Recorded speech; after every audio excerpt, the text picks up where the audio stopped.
Well, welcome everybody to the Joe and Joe Weather Show on this Monday, the 18th of May, 2020. After what turned out to be a not half bad weekend, I think. No, it turned out to be rather lovely, especially Saturday. And interestingly, today at Central Park, I believe it hit 70 degrees. And Well, yesterday it fell 1 degree shy of that. And I say only that because it has not been since late September, early October that we were able to string together 4 consecutive 70 plus degree days. And were it not for the fact that we fell 1 degree shy of that yesterday, only getting to 69 at Central Park, we would have done it. I was surprised we got to 70 at New York today, but indeed we did. yeah, I think I was in the middle or upper 60s for a while early this afternoon, and then the ocean breeze kicked in, and of course it's cooled off since. Not too bad outside though. I had a fair amount of sun here for a while. I had some clouds too. This whole week, I mean, from a forecast standpoint, it's amazing. Uh, we had we had this gloom and doom scenario painted for this whole week, and I'm looking at things now, and you looked at everything today, and it's certainly for much of the Northeast and maybe even down into the northern Mid Atlantic states, you may not see a drop of rain for the whole week. Yeah, the next chance I think personally, the next chance I think we'll see any kind of precipitation, and even that I think in some cases is questionable, might come on Saturday. A couple of showers, maybe even a rumble of thunder, but aside from that, yeah, the next 7 days look pretty dry. And yeah, a few days ago, it looked like tomorrow would be a day of possible heavy rains and maybe even some flooding issues. Not a drop expected Yeah, tomorrow. In fact, if anything, just some, some veiled or filtered sunshine. yeah. As I say many times, I hate the spring. For a whole host of reasons, and that includes the fact that forecasting in the spring is the most difficult time of the year to forecast. I think it's harder than even in the wintertime when you're trying to figure out how much snow. At least you're dealing with something tangible and things move along on a regular basis. But when you deal with a pattern like this, where everything's kind of separated for the main flow, and you got a tropical storm out in the ocean, and effectively it's helping to drain down dry air from the north, which is one of the reasons why probably we're not going to see much of anything this week. So, hey, I guess listen, if it's better to be wrong and it turns out that the weather is right than to forecast nice weather and it turns out to be miserable. It's true. I think a lot of people would prefer that if we had to be wrong, we'd be wrong on the side of concern. That instead, uh, as you just pointed out, Joe, it may very well be a long stretch of dry weather, and you know, with any luck, we might even get through Saturday without any precipitation. A lot of this stuff is trying to reach up into our area from the south, but that big high pressure system to our north is going to do everything in its power to kind of keep everything suppressed All right. uh, much of the week, if not right on straight on through into the weekend. All right, so let's take a look at the watches and warnings tonight. There's a lot of interesting things going on this evening. We've got tropical storm warnings now up. They're done for the Carolinas. The tropical storm warnings are over with for the Outer Banks. The coastal waters are under tropical storm warnings as Arthur is now moving out to the east, and we'll talk about that momentarily. In eastern Kentucky and in Ohio, in western Ohio, we have a working tornado watch up tonight, along with a lot of flash flood watches that are up from eastern Kentucky and also from the western parts of North and South Carolina. Those flash flood watches go all the way up into northern Michigan. In the southwest, you've got this large area of wind advisories and red flag warnings, and in a couple of high wind warnings too, in a couple of counties in Nevada. You also have winter weather advisories for two counties in Nevada, and you still have winter storm warnings up for the Sierra Nevadas with some flash flood watches up to on the western side of those mountains. So pretty busy there with an upper low that's coming in to the west with some colder air. I looked at the forecasts out there, Joe. The elevated most of the snow is for elevations above 6 and 7,000 feet. There's nothing in terms of amounts, not amounting to much. But I guess from whatever criteria they're using, they got warnings up. And in fact, just for laughs, since we don't really get to use it that often now, and we'll hardly use it at all in the coming months, the snowfall forecast map out for the Sierra Nevadas, there's some 4 and 5 inch prints showing up, and also in Nevada, and obviously this has to do with the terrain. You got these what looks like streaks of snow where the mountains are, and some of the valleys they're forecasting an inch or two. In the higher mountain tops, they're going for about 4 inches or so, and it looks like there's a stretch here near Route 50. I mean, it says it's Route 50. I'm not familiar with this, so I'm not exactly sure what cities it's near. But it looks like some of the mountain tops in this area are going to get up to about a foot or so. And just looking up to the north, there's a 12 that shows up in. Hang on, let me just get a little wider. Looks like parts of Montana and western Wyoming getting a little bit of snow, and also into parts of Idaho. So that makes the snow lovers a little bit happy. Even a little bit of snow up in the Cascades there, up to a foot in some places. So that's as I said, the winter weather part of this equation is going to wind down considerably. But going to take a look at that severe weather. What do you want to do first? You want to do Arthur, or you want to do the severe weather, or what? Well, we might as well talk about Arthur. This is, after all, yet another of the seemingly not endless, but in recent years, unusually early tropical cyclones. Normally, the hurricane season begins on June the 1st, but this is what now? Since going back to like 2015, I think this is tropical cyclone number 7. And we even had, Joe, I forgot about this. In 2016, we actually had a hurricane that formed at the beginning of the year in Right. That January. was the yes, yes. That was Alex, as I recall. Right, And we also have the in 18. I think it was 18. We had Arlene in April. right. So yeah, there's been a That, number that of that year these. we had two pre-June tropical systems, and there was actually, I found an Arthur in 2008. There was a tropical storm Arthur. That Arthur had an influence or bearing on the weather in the Yucatan Peninsula of Mexico. This system, aside from bringing high seas to the mid-Atlantic area of the United States, this one is going to, as we just saw, curve northeast, east, and then southeast, and probably will die as a disorganized mass of clouds and scattered showers in the vicinity of Bermuda by about Thursday of this week. Yeah, the loop still has the circulation. It's for a May system. The pressure, by the way, Anthony Orr, who knows his hurricane stats, pointed out to me that this got down to a 993 pressure. And this is a stat that he got from Philip Klotzbach at the Colorado State University. The central pressure 993. The only Atlantic named storms with lower pressures in May in the last 40 years. Beryl in 2012, which got down to 992, and Alberto in 2018, which got down to a 990.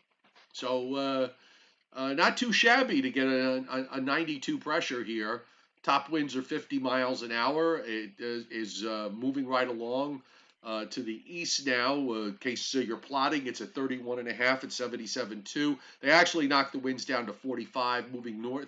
They're saying north northeast at 9. I mean, I'm looking at this loop, and it almost looks like it's moving um, almost straight east or east northeast uh, out to sea. And as far as its impact here, Joe, you notice the dry air that's up in Maine, New Hampshire, Vermont, and in southeastern Canada. So as that moves out, and you get those northeast winds, northeast and north winds behind it, that's going to drag down some of that dry air to the north. I noticed the GFS makes it, the GFS Moss for tomorrow has partly to mostly sunny skies developing. So that could be as a result of Arthur moving out to the east and then maybe moving southeast and helping that high to just kind of drag that dry air down. Well, I think that tomorrow we'll see a fair amount of sunshine, but I also think that whatever cloud cover we have will be mostly high, thin cloud cover, mostly being churned up from the south up and over our area. Still a nice day. It looks like this week, Joe, the sunniest days are probably going to turn out to be Wednesday and especially Thursday. Thursday, we may have a tough time buying a cloud Yeah. anywhere. So it looks pretty good. And then we still be dry on Friday. By the way, one question. You said in terms of barometric pressure, this is that Arthur got down to a 92 or 93? Three. 93. Okay. So that puts it just behind Beryl, and also the winner Okay. of the last 40 years was Alberto. Alberto, yes. And there's the forecast track from the Hurricane Center. This is an earlier map. Hang on a second. I got the wrong map. My apologies here. How did this happen? There you go. Now we got the correct one. So top winds are 50 miles an hour, 36.1, 73.9. Got to wake up. I also Yeah. shouldn't have a full glass of wine before I start the show. Usually I might have it during. 36.1, 73.9. They're carrying northeast at 16. I'll accept that, okay? It could be more east northeast, at least from what it looks like on the loop, but it's northeast. And you can see it becomes post tropical by tomorrow at this time. It should be post tropical, turning southeast and south. They have it moving back over Bermuda as a weakening depression or a post tropical depression. And I would think that that should be it for the month as far as tropical systems are concerned. Although it's not impossible that we could get another one, but nothing that I saw indicates that's on the table.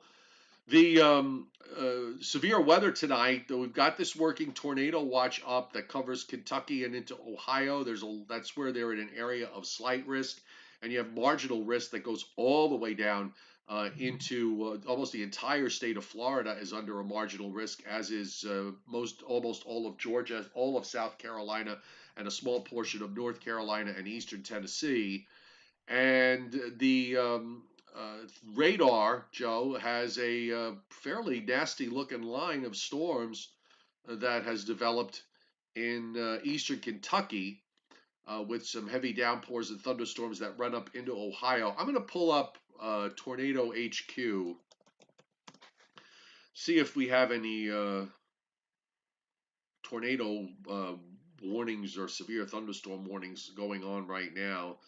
Now it looks like we had a couple of them 2 and 3 hours ago. We had two tornado warnings that were up for Franklin and Madison counties and Pickaway County for Ohio. I didn't know there was a county in Ohio called Pickaway, but Oh, well, apparently there is. there you are. And those were back about over 2 hour, 2.5 hours ago. So those are all done. So there are no warnings up as of 7:15. But if you're watching this on a replay, folks, be sure to check your local National Weather Service forecast office for the latest on severe weather, and you can do that by going to weather.gov.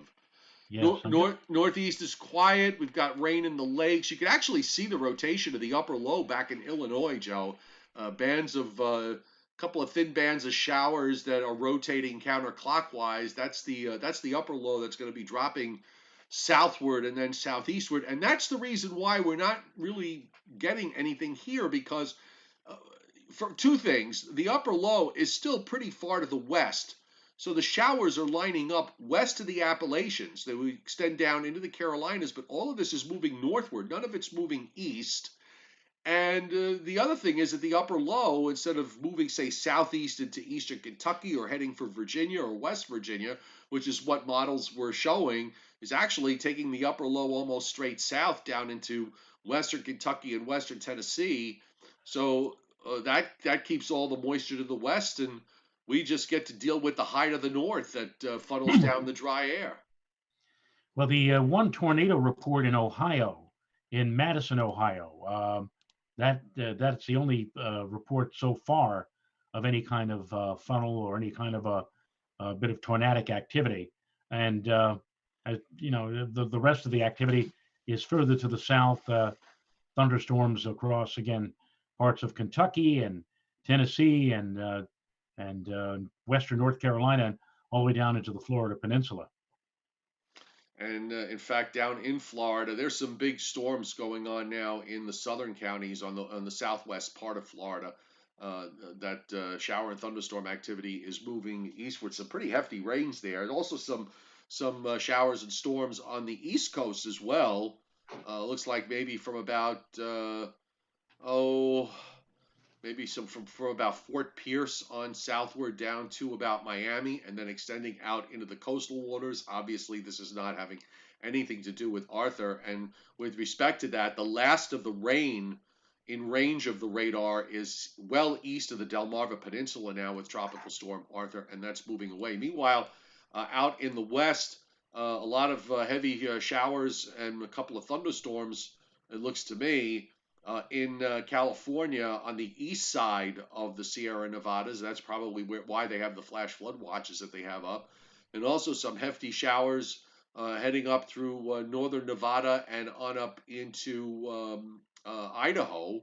And then you've got a smattering of precip across Oregon, Washington, northern Idaho, and into western Montana. And that is the next weather system that is coming in. Here's what it looks like on the full U.S. view. Everybody from you see the upper low, Joe. It just stands out, but it's so far west. It's right back through here. You could see the rotation so clearly, and then of course you've got the rotation that's going on with Arthur, which is right there where I just made that nice big A. And then you've got a big swirl here off the California coast, and that is a deep trough that is moving into the western part of the United States. Uh, Very much a spring look to things here on the upper air, and of course we talked about this late on Sunday, yesterday, how this upper high was going to build up across the northern Great Lakes and just basically push everything further to the south. And lucky us, at least say from maybe from Philadelphia north and east, at least for now, having a much better time of it. And of course, once you get up into central and northern New England and northeastern New York, it's still mostly clear up that way. So they're enjoying some very nice weather. And we've got dry conditions back through Texas and Louisiana. So no shower or thunderstorm activity to worry about in that area. Yeah, So and there. it's so funny how the thought process changes because at this time last week and moving through a good part of last week, it looked like we'd be in for a rather dull, dank, dreary week of weather. But things have kind of flipped now, and it looks like now we're going to be on the nice side of this slow-moving weather pattern, and the nice side, of course, being dry weather number one, and then ultimately, I think over the next 48 to 72 hours a decrease in the cloud cover and an increase more and more of sunshine. And as I said, Wednesday and Thursday especially look bright and sunny and looks pretty nice. Slight risk tonight, as we said, from Ohio down to Kentucky. Marginal risk in parts of Idaho, Montana. The marginal risk that runs from Ohio all the way down to Florida. The severe weather risk. Now, for tomorrow, we have not a whole lot going on in the east. A small area of marginal risk in southern Florida, and also a marginal risk across East Texas and much of Louisiana into southern Mississippi. Marginal risk from northeast New Mexico northward through eastern Colorado and into eastern Wyoming, westernmost Nebraska, and a marginal to slight risk up in northern Montana. But the Northeast, the Mid Atlantic states, the Great Lakes, the Plains, the upper Mississippi Valley, much of the Plains anyway, in the upper Mississippi Valley, showing no thunderstorm activity at all. Uh, so yeah, quiet times, and that is day two. Day three, we should have a slight risk somewhere. Eastern Montana, westernmost North and South Dakota and Nebraska, easternmost Wyoming. Otherwise, we've got a couple of areas of general thunderstorms in the southeast along the Gulf Coast and in South Florida. Oddly enough, Joe, Central Florida, no thunderstorms are forecast. South Florida, yes. The southern third of Florida, the Florida Panhandle into Northeast Florida and northward, yes, some thunderstorms, but this patch right in the middle, no thunderstorms.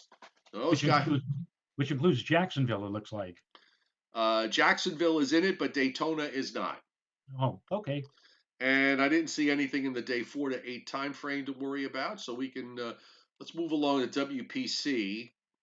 WPC has 7 day rainfall amounts across the Carolinas of 5 or more inches, and even in western North Carolina, it's got a small area there of 7 to 10 inches, believe it or not, and that extends out to the coast. Now, this starts at as of this evening at 8 p.m. Those heavy rains extend northward up into Johnny Quest country in northwestern Virginia. And Johnny had messaged me he had gotten some like 3.5 or 4 inches of rain. Was it Saturday night or last night? I'm sorry, Johnny. I forgot which one when you messaged me. Maybe it was last night. You got more rain coming, and also heavy rains through Ohio and into eastern Kentucky on the order of 3 to 5 inches over the next 7 days. Sizable rains from Texas northward up through the plains and into North Dakota and Minnesota on the order of about an inch, 3/4 of an inch to an inch and a half, with some 2 inch plus amounts in some places, and also up in the northern Rockies and in the Pacific Northwest. Even some rain down into parts of Southern California. Almost time for the dry season there.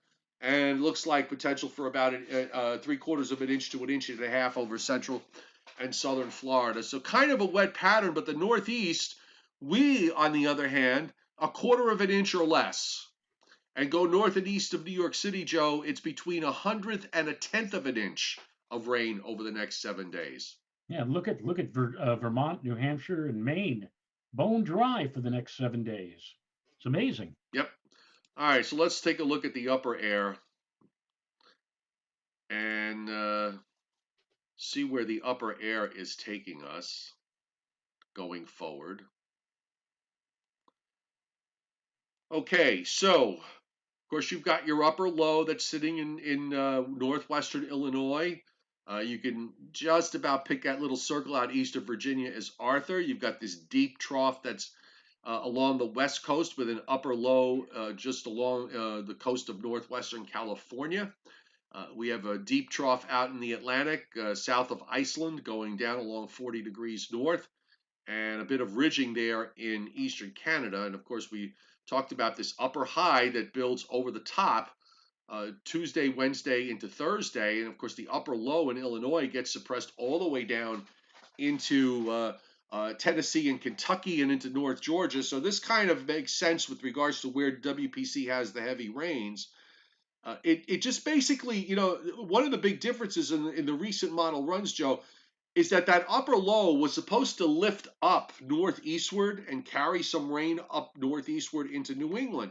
Well, now it just sits down there because the high overhead, look how strong this upper high gets. This is on Thursday. It was the model was weakening this. We still have a big upper high sitting from the Great Lakes and over the Northeast. So the upper low, instead of lifting up to the Northeast, just falls apart and eventually just kind of gets picked up by the trough that's out in the west. So that's a big change in terms of how this was all to evolve. It's really astounding how much it has changed from last week. That upper low, Joe, never it just basically fills and disappears. And if that's the case, you wonder whether we could wind up going, maybe through the weekend and into Memorial Day with a minimal amount of rain issues. Well, that's what I noted a few minutes ago. The only chance I see of us getting anything in terms of precipitation would be on Saturday. But even there, we would have to think that the moisture would reach up into our area from the south, from where the vicinity of that upper low. But if the Right. upper low is beginning to weaken or fill in, then we're not going to get anything on Yeah, Saturday. We it's may get so some cloud. very weak. I mean, there's a little bit of troughing in the east. It's ever so slight, but the upper high that builds just the whole thing just basically just it gets suppressed, and then it just loses. It just completely falls apart. And it looks like next week a ridge wants to build in the eastern part of the United States out into the Atlantic. Now, here's a switch because if this happens, it could get pretty warm around here. But it's got a nice looking ridge that builds up for starts along about Tuesday, a little bit on Monday, but really more along about Tuesday, and then extends through much of the rest of the week. I didn't look at the European. I did notice there were a couple of people posting about the fact that the European has some sort of blowtorch look in its long range. I'm just going to punch it up real quick. Well, yeah, Well, I can see why. I mean, does Joe the European's a little different because it takes the upper low straight east off the Delaware coast rather than what the GFS does, which just basically leaves it behind and weakens. But then it starts to build a rather strong high. It actually starts building it later Sunday and Monday in the southeast, and then you've got a fairly strong upper high sitting in eastern Kentucky and West Virginia. So right where they're getting bombarded with this upper low, a week from now you're going to have a big upper high to dry everything out. right. And the Climate Prediction Center has our neck of the woods from May 24th, all the way through the end of the month and into the start of June, above normal with near or even below normal precipitation. So we might be looking at a spell of warm and rather dry weather coming up as we move into the upcoming holiday weekend and beyond. Well, if the models are right, I would just caution because of the fact that it looked like we were going to get warm late this week and through the weekend before this whole mess with this upper low showed up and the tropical storm formed. So let's be guardedly optimistic with regards to the fact that we could get some warm and dry weather, dry from the standpoint of a lack of rain. But just taking the GFS out going forward on the latest run, you can see the rain that it develops in the southeast and into the Carolinas and Virginia, but it never lifts northward. And if you don't, unless that upper low shoves eastward, maybe like the European has, that you get some of this rain in here, much of that rain is just going to weaken and fall apart. A little bit of shower activity shows up on the GFS on Saturday. That remains to be seen. And then, Sunday and Monday, there's a little bit of weak troughing even on Sunday night, Monday, with a couple of showers showing up on the GFS, but who knows if that's correct. And then, of course, with this big upper high that builds, we're going to warm up somewhat. I don't know about a blowtorch here because of the fact that the high is out well east of Cape Cod, and the isobars would suggest maybe a south wind, which is not really the warmest kind of wind around here in the springtime. But it's still going to be temperatures at least that are going to be no worse than seasonal and maybe even a bit above, like as this CPC points out. The if you want hot weather, and they have had it so far, because I have a friend of mine who lives in Phoenix. In fact, when we were going through our little bit of cold and snow about a week or 8 days ago, he showed me a picture of himself holding holding his phone, giving the latest temperature, and out there was somewhere like 103 degrees. But it looks like, Joe, there could be some slight to moderate threat of excessive heat. Now, what could be excessive heat if you live in the desert Southwest? 110, 115. Anyway, that's what the Climate Prediction Center is suggesting from the 26th of May to the beginning of June. So if you really want hot weather, if you're a fan of hot weather, all six of you, Yeah, you go out to parts of Utah, western New Mexico, all of Arizona, southern Nevada, and the inland locations of California, because they're expecting some big heat coming up uh, later in the month. well, Typhoon Vang Hong is gone. Okay. But we have Cyclone Amphan in the Indian Ocean, and it's a major. Top winds are 130 knots. So it's not too far away from being a Cat 5 here, Wow. right? And it's heading, I believe. Well, this is what it looks like on the enhanced view, which we got, by the way, courtesy of tropicaltidbits.com. So right now it's kind of Yugo-ish, so to speak. Yeah. Yeah. And it's at 14.8, 86.5 east. Top winds 130, minimum central pressure 921 millibars. And the here's a look at what the GFS ensembles do with it.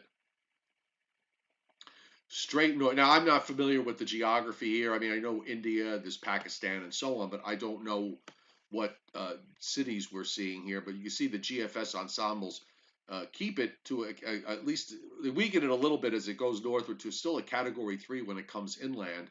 And on the map plot that they have, I like these map plots that they have. Um, this is how they handle it here. You can see the track. So these are, this is the coast of India. When they get when they we're in when they're in the Indian Ocean. Is this the Bay of Bengal? I'm not sure. Yeah, I'm I not think it either. might be. Yeah. Um, but when they get in here in this position and they're moving north, it's like in the Gulf of Mexico. They're basically landlocked. And here it is on their advisories. They break it down and they at least give you some of these cities, which I've never heard of. But 130 knots, gusting to 160. It weakens near landfall. It's 110, gusting to 135, and then of course it moves inland. But this is a very serious hurricane for this area for sure, and we'll probably hear about it in the news going forward. So all in all, Joe, it's a spring. In the spring, it's not. Now that we've lost Arthur, at least things are going to be relatively quiet going forward. At least that's how it appears. In the meantime, we've got a couple of evening Jeopardy questions. Oh, Johnny Quest corrects me, and it was Saturday night, by the way, with regards to the heavy rain that he had in Northwest Virginia. So let's start the night with Briller Jeopardy. Are you ready? I'm all set. Okay, so it's we have three questions here. The first the United States' first national monument. The United States' first national monument. Yes, Uh, okay.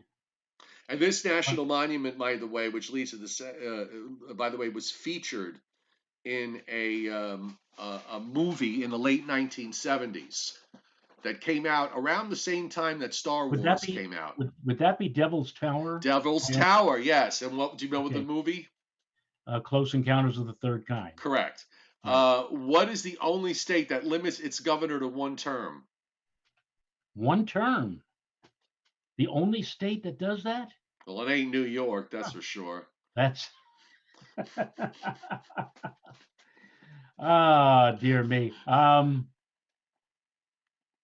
Well, I because of its size, I might say Rhode Island, but I don't think that Rhode Island is the one. No, it's Maybe Virginia. Virginia. Virginia. Hmm. Okay. And what is the only state capital that does not have a McDonald's? Who thinks these up? Now, I will Only tell you state capital. this. I personally thought that McDonald's covered the entire United States.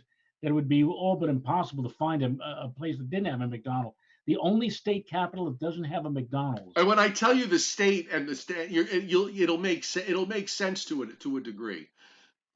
I don't know. What are we talking about? The Dakotas or No, no, no, no. It's in. It's. I'll help. I'll help you. It's in New England. in New England? Mm-hmm. Um, well, might we be talking about New Hampshire, Next door, Vermont, Vermont, Montpelier. Now, Montpelier? look, Vermont is a beautiful state, but there's a distinct difference between southern Vermont and northern Vermont. Southern Vermont to me is it's filled with, it has become filled with New Yorkers from the Upper West Side of Manhattan. It just has. And I always said that when you drive into Vermont, in southern Vermont, the sign should say, there's the welcome sign. Right. It says welcome. It should say welcome to Vermont. Now please leave. Welcome to Vermont. Get out. But you go to northern Vermont. I mean, you go the further north you go, and the people are, everybody. The people are more like the people in New Hampshire are, and I love New Hampshire. New Hampshire is a beautiful state. It's my favorite state. To me, it's paradise. Any place that you drive in, and the first thing you come to is signed as "Welcome to Vermont." The state liquor store is the first exit on the right. And the arrow points that way. You can't. How can you not like a state that does that? And the liquor is cheap. Well, Vermont has a very, very special law where you cannot post. There's some places like where, in the Poconos, for example, you can call it billboard city. Right. Like every 500 feet, there's a billboard or of sorts. You cannot have a billboard that is readily visible from any road in Vermont.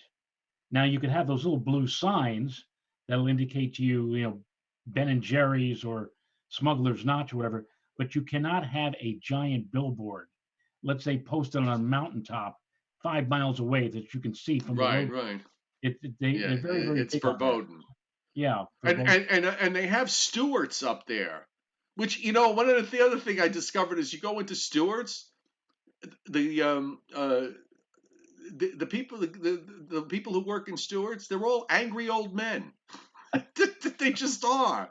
You walk in and they just like glare at you. If looks could kill, you'd be dead for 300 years. Huh. It's like, all I want is a cup of coffee. Get your coffee and get out.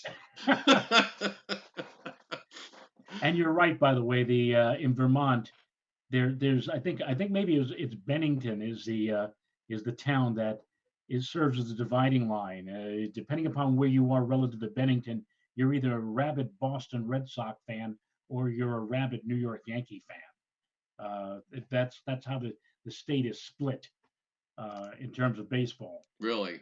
which may actually open up in another month or so with nobody in the stands if you can figure that one out. There is. I'm trying to remember now, and I think it's not in Vermont. It's Stockbridge, Mass. Uh, oh, Joe, help me with this because my mind is drawing a blank. The famous artist who drew the pictures for the Saturday Evening Post, Oh, Rockwell. Rockwell, Norman Norman Rockwell. Rockwell. I'm not big on museums. I'm really not. It's just not my thing. You know, um, eh, but I have to tell you, there are two museums that I would go back to in a heartbeat. One is in New Hampshire, in Wolfsboro, which is right along Lake Winnipesaukee. There is a World War II museum there that is the most fascinating place. It's set up just basically to show what life was like in New England during World War II. Plus, they have a lot of World War II memorabilia, old fighter jets, tanks, vehicles that they use. It's just a really fascinating place. And how the someone's living room might have looked like, someone's kitchen, that sort of thing. I like that kind of stuff. The Norman Rockwell Museum, and I'm not very much into art at all, but the Norman Rockwell Museum was just amazing. I mean, his work was just astounding. It really was. Anyway, I just sort of put that's my never to be humble opinion. So if you need a museum to go to. I think it's in Stockbridge, Mass, is where the Norman Rockwell Museum is. I And just I just got online here. The Rockwell Museum is operating on a remote basis at this time. oh, The so you can go galleries online and look at it. the galleries are closed, but please visit the virtual museum for online experiences. Yeah, So if you no, want to see it, it's pretty cool. you can Uh, do it right now. Yes. Also, we have Johnny Quest has his own question. So today is a on this is an anniversary. 40 years ago today, what major event took place? Um, was that the explosion of Mount St. Helens? And you are correct. You did very well tonight. Thank you. You did Thank quite you. well.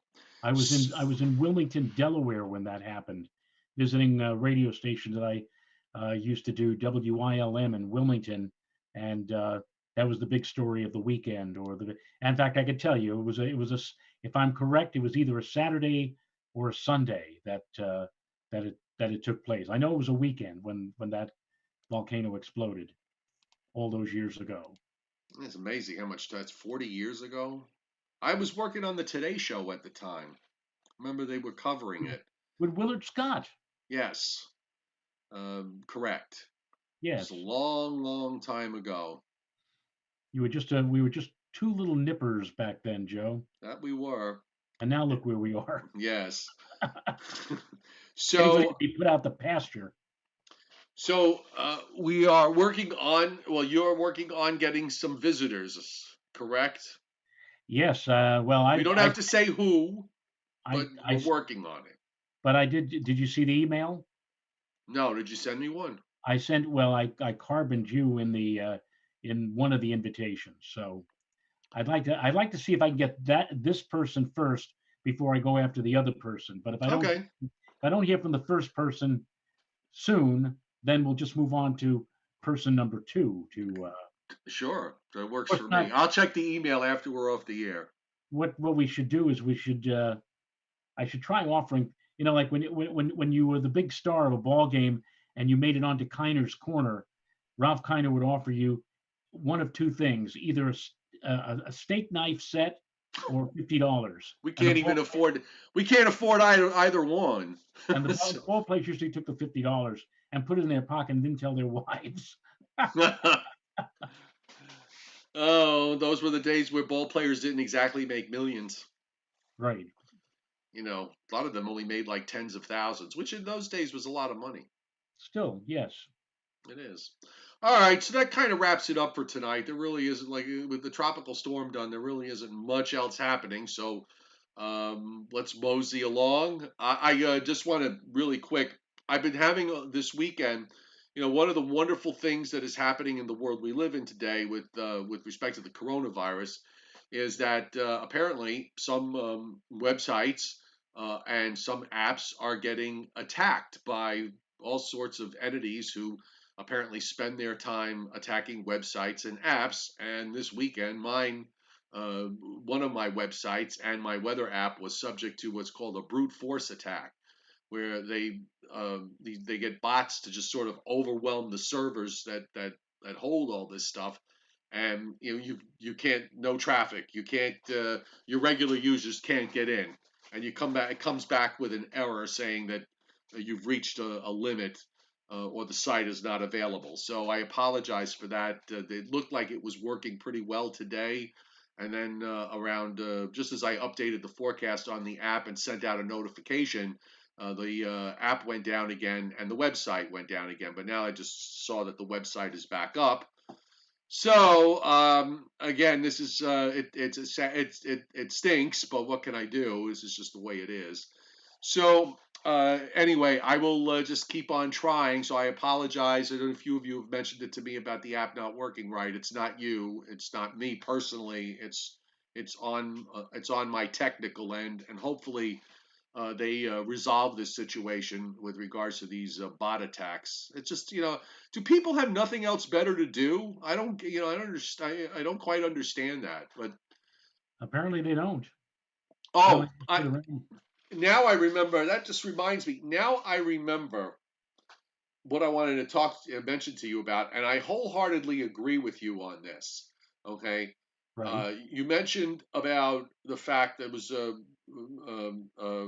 Facebook post about Star Wars, and the fact that even though you're so much into astronomy that you have Did you never see that? seen, yes, you have never seen Star Wars at all. Now I will No. tell you, I saw the very first episode of the very first Star Wars movie back in the 70s. came out around the same year as Close Encounters of the Third Kind, which, by the way, I liked much better than I did Star Wars. And I Right. think I also saw the sequel to Star Wars. But after that, I had no interest, no desire. And you saw my comment about that? No, I posted my own comment and I pretty much closed the book on that. I'll go back and take a look now. My comment was pretty simple. Okay, if they had, if Star Wars had Jonathan Harris as Dr. Zachary Smith on as a character, then it would have been worth watching. But without Jonathan Harris and without Dr. Smith, it wasn't. At least that's me. It wasn't my. It's not. I know a lot of people are really into it. Uh, I'm amazed how many adults in their 40s and even into their 50s are into it, but everybody's got their own thing. It's just not my thing. By the way, I don't know if you have Netflix. Do you have Netflix? My daughter does. Okay, so you can steal hers. Sure. um, so or for those of you at home, we're all spending time streaming stuff and watching things just to occupy our time. So I've watched Ozark, which is it's very good. The characters in Ozark, there isn't a redeeming character in the entire show.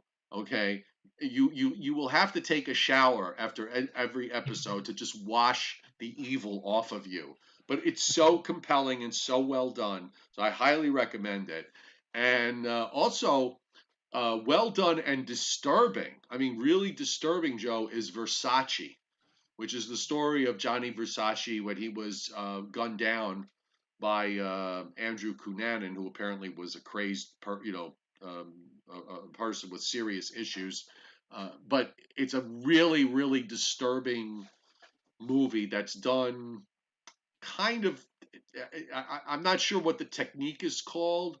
A lot of what's in that movie, it doesn't follow what a time sequence. They jump around a lot.